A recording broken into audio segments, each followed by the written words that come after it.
ठाण्याचे आमदार संजय केळकर हे दर सोमवारी आणि शुक्रवारी नागरिकांच्या समस्या निवारण करण्यासाठी भाजपच्या खोपट कार्यालयात उपस्थित असतात. आमदार केळकर यांनी आज देखील खोपट कार्यालयात नागरिकांच्या समस्या ऐकून घेतल्या. ठाणे महापालिका अंतर्गत अतिक्रमणे, पाणी विषय, पोलीस स्टेशन तक्रारी, फसवणूक, शैक्षणिक विषय, ब्रह्माळा तलाव विषय, नोकरी विषय, सहकार क्षेत्रातील विषय, नाशिक येथील पोलीस सोसायटी विषय असे विविध विषयांवरील 50च्या वर निवेदने यावेळी प्राप्त झाली. यावेळी आमदार निरंजन डावखरे, ठाणे जिल्हा हाऊसिंग फेडरेशनचे सीताराम राणे, परिवहन सदस्य विकास पाटील, सरचिटणीस सचिन पाटील, दीपक जाधव, महेश कदम, राजेश गाडे, दत्ता घाडगे उपस्थित होते. खरं म्हणजे हे आमचं काम पण आहे, कर्तव्य पण आहे आणि ठराविक वेळेला, ठराविक काळात, ठराविक ठिकाणी लोकप्रतिनिधी भेटणं हे आवश्यक आहे. लोकांच्या छोट्या मोठ्या समस्या असतात आणि त्याला आपण जर भेटलोच नाही तर योग्य होत नाही.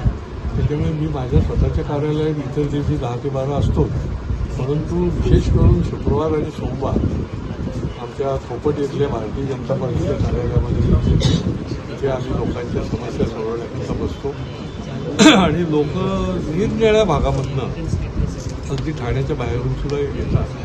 शेवटी समस्या सुटली तर विश्वसनीयता वाढते.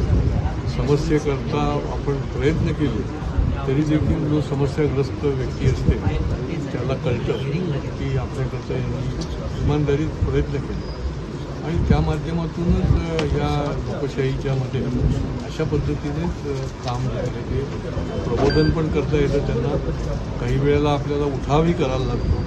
एखाद्या विषयाच्या बाबतीत सामूहिक फार मोठा त्रास असतो आणि वैयक्तिक देखील काही न्याय अन्यायाची स्थिती असतात. त्यामुळे हा उपयुक्त अशा प्रकारचा उपक्रम आम्ही अनेक दिवसापासून राबवतो. उलट इथे बसून आम्ही अटेंड करतो, परंतु आमदार आपल्या भेटीला प्रत्यक्ष जनतेच्या ठिकाणी गृहसंकुल असेल किंवा त्या ठिकाणची वस्ती असेल त्यांना आधी कळवून त्यांच्याशी संवाद करायला त्यांच्या भागामध्ये देखील जातो. जवळपास 151 असे कार्यक्रम देखील आपले झाले आहेत.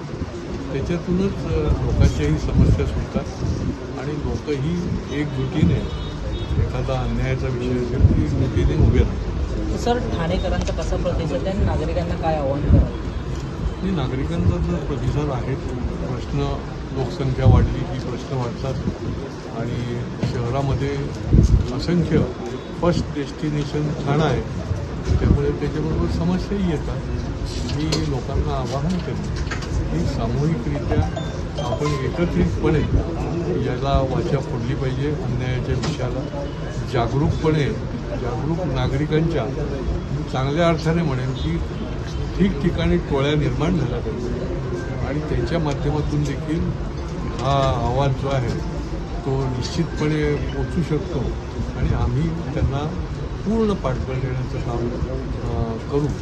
परंतु आपण जागरूकपणे कुठलीही गोष्ट असो, अगदी एखाद्या ठिकाणी हुक्का पार्लर चालू असेल त्याच्या संबंधितलं असेल, कुठलाही अनैतिक आणि अवैध असा प्रकारचं काम चालू असेल तो असो, एकत्रितपणे त्यांनी आवाज उठवण्याचं काम आमच्यापर्यंत आणलं आम्ही निश्चितपणे त्यांच्या पाठीशी उभे आहोत. सर, आज ठाण्यात गणेश नाईक यांनी बोलताना आमदार संजय केळकर तुमचं स्वागत केलं आहे तुमच्या जनता संवादाचं आणि त्यांनी असं देखील म्हटलेलं आहे की प्रत्येक नेत्याने आमच्या जनता संवाद घेतला पाहिजे आणि नागरिकांचे प्रश्न सोडवले पाहिजे. निश्चितपणे आमचं हे म्हणणं एक किंवा पक्षाची ही भूमिका आहे की तुम्ही जनतेशी कनेक्ट राहायला पाहिजे आणि हे आम्ही आज नाही तर मी आमदार नव्हतो तेव्हापासून आम्ही हा उपक्रम जो आहे तो ठराविक दिवशी कार्यालयामध्ये बसून राबवत आहोत.